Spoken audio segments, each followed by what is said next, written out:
Making of पीके में साल 1977 बहुत अहम है। 1977 भारत के लोकतंत्र का एक निर्णायक साल था। एक तरफ देश इमरजेंसी की आखिरी रातें गिन रहा था, दूसरी तरफ बिहार की धरती पर एक बच्चे ने जन्म लिया। वो धरती जहां से जेपी आते थे। 20 मार्च 1977 को रोहतास की मिट्टी में जन्म हुआ प्रशांत किशोर का।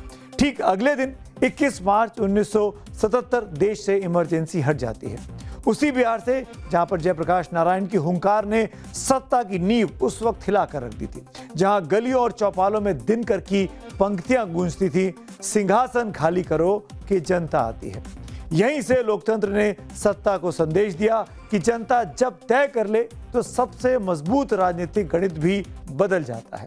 शायद इतिहास को भी तब अंदाजा नहीं रहा होगा कि इसी दौर की देहरी पर जन्मा एक बच्चा आने वाले वर्षों में जनता के मूड को पढ़ना और उसे डेटा में बदलना और डेटा को चुनावी रणनीति में ढालना अपना पेशा बना लेगा। बिहार एक ऐसा प्रदेश जहां राजनीति सिर्फ सत्ता का खेल नहीं है, ये रोजमर्रा की जिंदगी का हिस्सा है।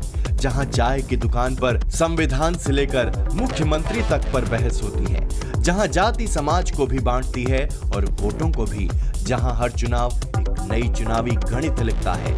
यही बिहार प्रशांत किशोर की पहली पाठशाला बना।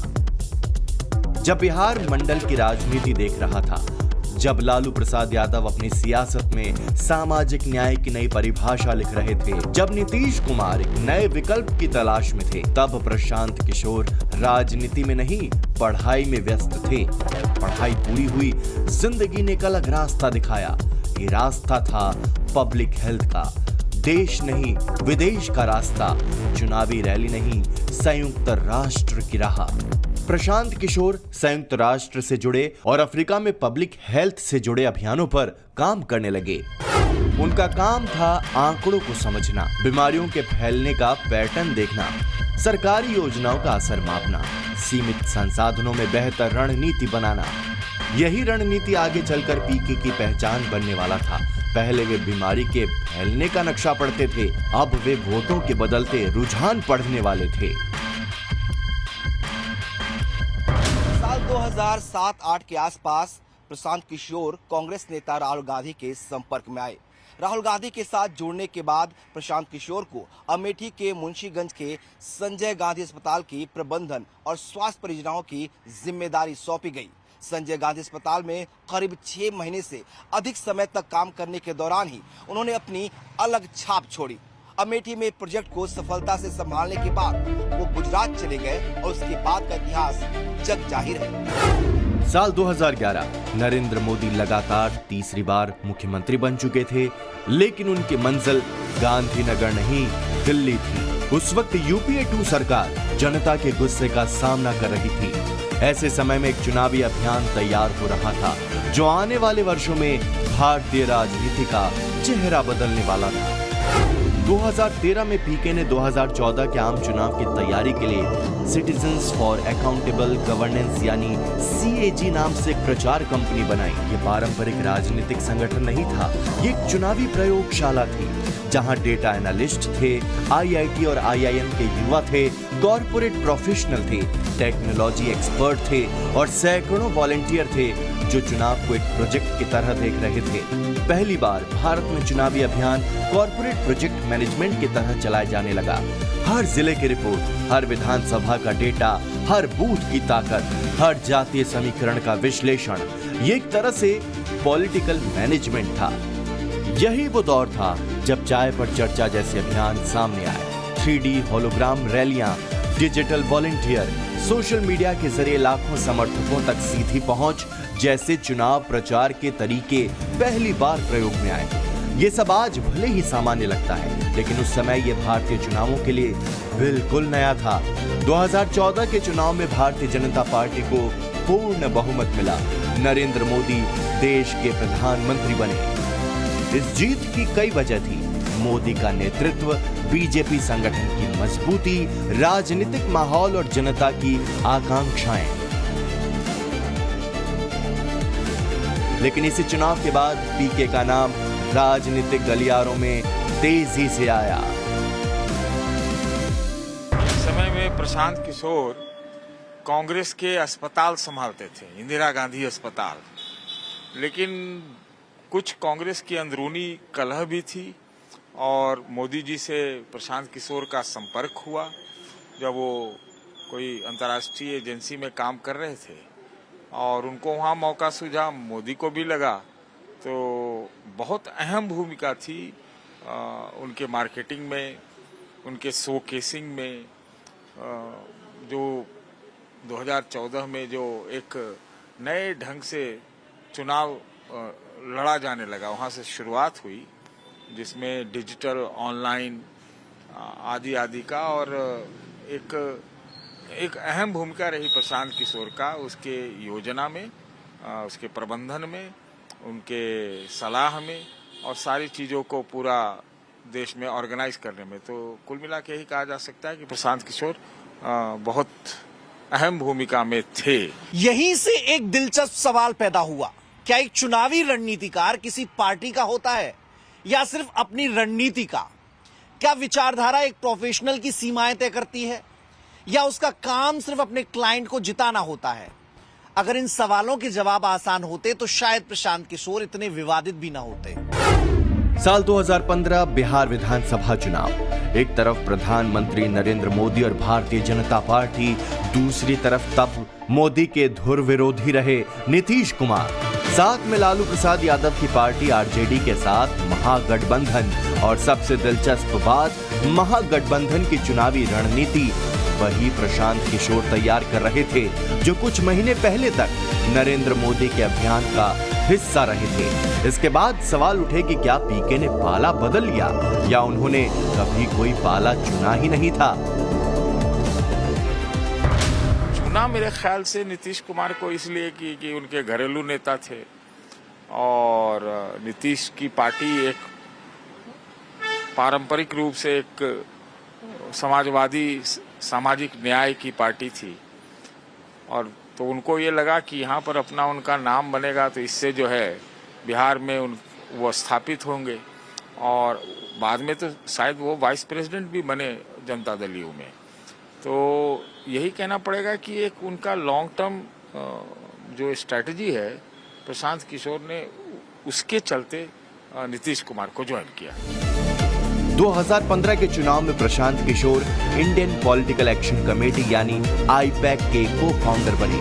उस वक्त पीके ने नीतीश कुमार के चुनावी अभियान में कुछ ऐसे प्रयोग किए जो बाद में भारतीय चुनावों का हिस्सा बन गए। मिसाल के तौर पर हर घर दस्तक, लोकल मुद्दों पर फोकस, बूथ लेवल तक फीडबैक सिस्टम, उम्मीदवारों की छवि का लगातार आंकलन, नीतीश के निश्चय विकास की गारंटी के नारे के साथ सीएम के साथ कमिटमेंट्स को जनता तक पहुंचाया। 2015 बिहार विधानसभा चुनाव के नतीजे आए, महागठबंधन को स्पष्ट बहुमत मिला, नीतीश कुमार एक बार फिर मुख्यमंत्री बने। मैं नीतीश कुमार सत्यनिष्ठा से प्रतिज्ञान करता हूं कि मैं विधि द्वारा स्थापित श्री मदन सहनी, श्री कपिल देव कामत, श्रीमती अनीता देवी, श्री विजय प्रकाश।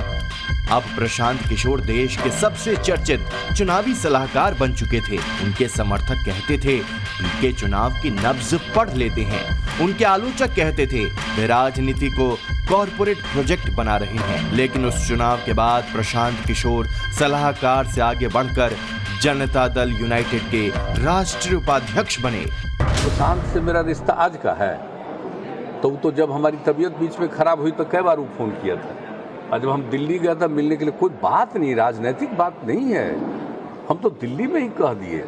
और खैर हम ही से बात होती है, आप लोगों को मालूम है, हम कभी जानते हैं जिससे जिससे रिश्ता रहता है, भले ही राजनीतिक संबंध नहीं हो, व्यक्तिगत जो संबंध रहता मिलता ही नहीं है। राजनीति अपनी जगह पर है, लेकिन व्यक्तिगत संपर्क और संबंध तो पुराना होता है। राजनीतिक अलग होने के बाद भी आदमी एक दूसरे से बात करता है, संपर्क करता है, लेकिन इन सब चीजों का राजनीति से कोई लेना देना नहीं है। लेकिन राजनीति सलाहकारों को उतनी आसानी से स्वीकार नहीं करती जितनी आसानी से उनकी सलाह स्वीकार कर लेती है।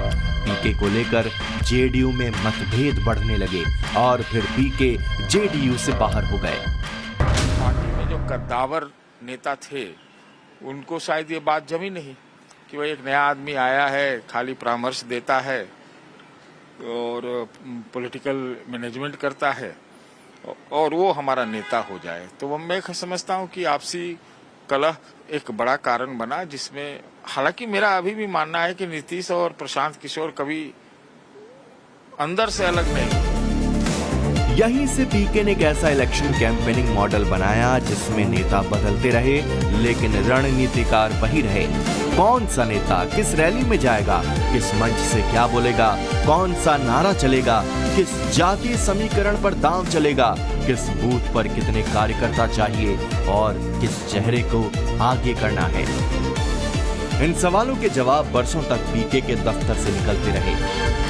मैं नरेंद्र दामोदर दास मोदी। साल 2014 दिल्ली में मोदी सरकार। मैं नीतीश कुमार। साल 2015 बिहार में नीतीश कुमार की महागठबंधन की सरकार। श्री मदन सहनी, श्री कपिल देव कामत, श्रीमती अनीता देवी, श्री विजय प्रकाश। अमरिंदर सिंह। साल 2017 पंजाब में कांग्रेस की कैप्टन सरकार। साल 2019 आंध्र प्रदेश में जगन मोहन रेड्डी की ऐतिहासिक जीत। जगन मोहन रेड्डी ने నేను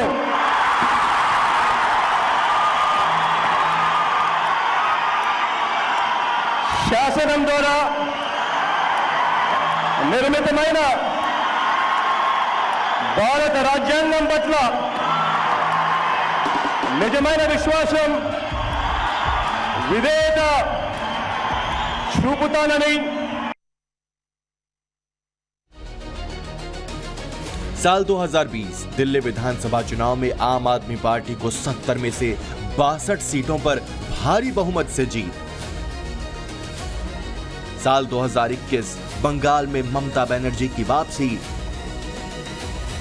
ধারা স্থাপিত ভারতের সংবিধানের প্রতি আমি অকপট শ্রদ্ধা ও নিষ্ঠা পোষণ করিব। और वहीं साल 2021 में पीके डीएमके प्रमुख एमके स्टालिन के रणनीतिकार रहे। डीएमके ने 159 सीटों के साथ चुनाव जीता और स्टालिन पहली बार तमिलनाडु के मुख्यमंत्री बने। मुत्तुवेल करुणानिधि स्टालिन एनुम नाम।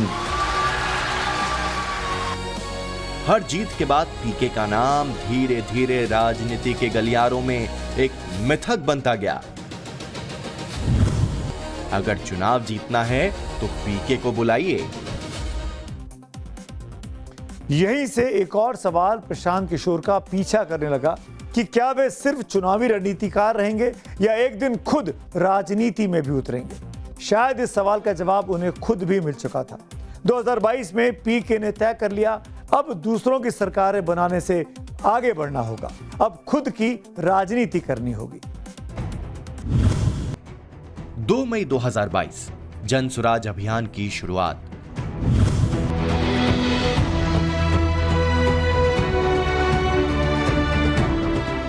पीके ने अपना एयर कंडीशन्ड वॉर रूम छोड़ दिया। डेटा शीट्स को कुछ समय के लिए गांव की चौपालों से बदल दिया। लैपटॉप से निकलकर लोगों के बीच जाने का फैसला किया। कोई रैली नहीं निकाली, कोई बड़ी सभा नहीं की। पीके ने एक अलग रास्ता चुना, पदयात्रा।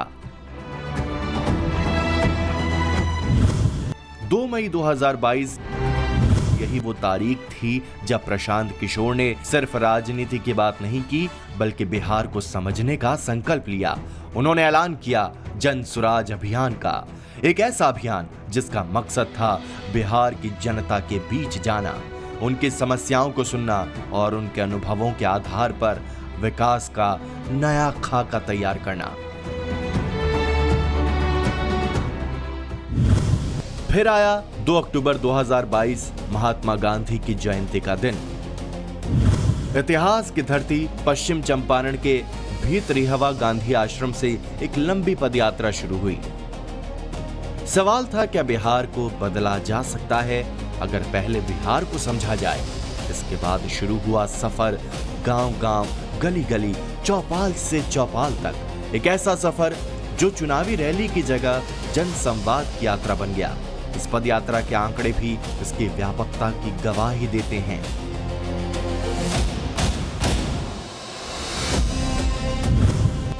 यह अभियान करीब 665 दिन तक लगातार चला। 235 प्रखंडों की यात्रा, 1319 पंचायतों तक पहुंच और 2697 गांवों में लोगों से सीधा संवाद। लगभग 3500 किलोमीटर की पदयात्रा। ये सिर्फ तय की गई दूरियां नहीं थी, ये उन कदमों का हिसाब था जो बिहार की नब्ज टटोलने के लिए उठाए गए थे। और यहीं से तैयार हो रही थी मेकिंग ऑफ पीके की एक नए राजनीतिक अध्याय की पटकथा।